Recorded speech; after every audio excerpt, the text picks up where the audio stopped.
You're listening to the Vision to Hear podcast. Today's podcast is on salt. Are you salt in the world? Thanks for tuning in. Enjoy the show. Thanks for tuning in today for the podcast on salt. Today I just wanted to talk a little bit about the character that Angelina Jolie plays.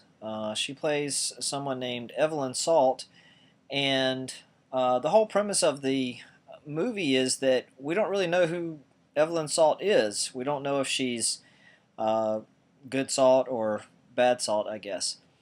And kind of reminds me of a story in the scripture from Genesis where you may remember Sodom and Gomorrah are about to be destroyed because the outcry has come before God, and God sends these angels down to meet with Abraham, and God's basically saying, hey, I'm going to destroy the city, and Abraham does this kind of barter with God, if you want to call it that, where he's like, well, God, are you really going to destroy the city? Would you destroy the city if there were 50 good people? And he kind of works his way down to 10 good people, and part of the reason that Abraham is doing this is because his nephew Lot is actually living in Sodom,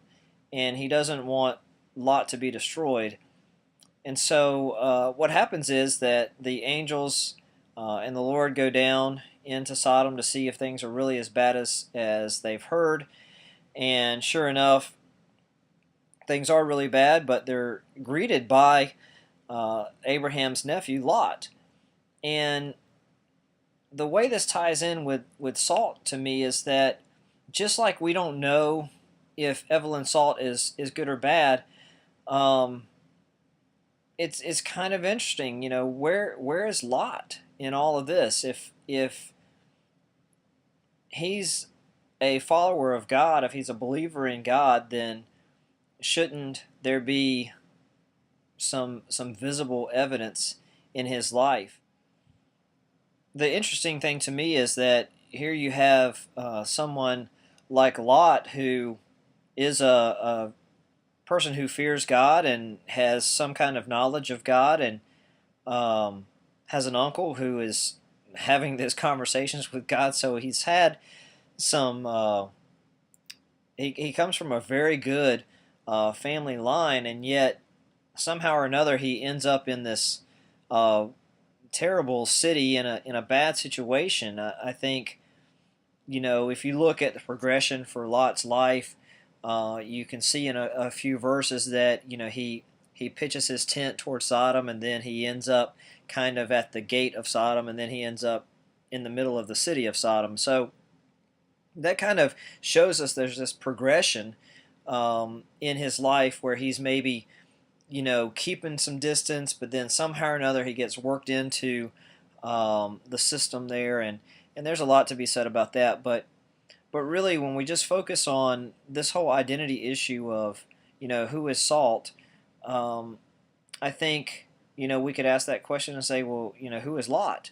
And Abraham is someone who's willing to go and fight for him, and God is even willing to spare the city if there are 10 righteous people, and yet we know the story. The story goes that the city gets destroyed because there aren't 10 good people.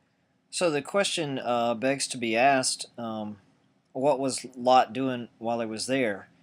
Probably just enjoying the wealth of the city, maybe just enjoying his life, maybe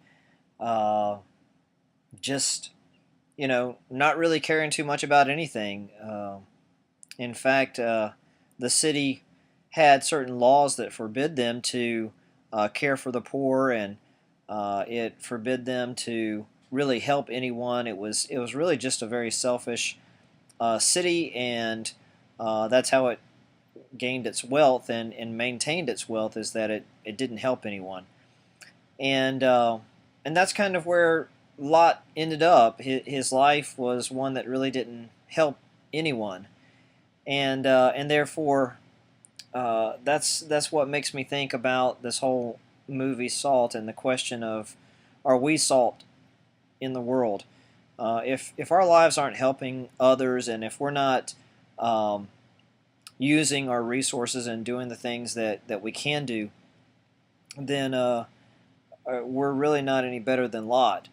Um, and so I just wanted to give you something to think about today. Are you salt?